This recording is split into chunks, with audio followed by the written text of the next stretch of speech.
Hi everyone, welcome back to another tutorial from Trading for Beginners. In this video, I'm going to guide you through how to download and install the PrimeXBT application on your Android device. First of all, launch open your Google Play Store on your Android and make sure that your device is connected to a stable internet as well. Now tap on search at the bottom and in the search bar, type in PrimeXBT. Look for the PrimeXBT trading platform from the search result and then tap on install. Once the application is installed, click on open. Allow necessary permissions such as notifications and then you'll be welcomed on the page. You can go ahead and sign up to create a new account by tapping the sign up button, or if you already have a PrimeXBT account, click on login and enter your email and password to sign in. Simply follow the on-screen instructions to verify your email and set up security options like 2FA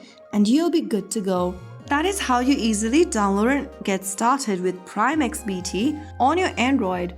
If you found the video helpful, don't forget to like, share and subscribe to our channel. I will be back again in the next episode. Thanks for watching.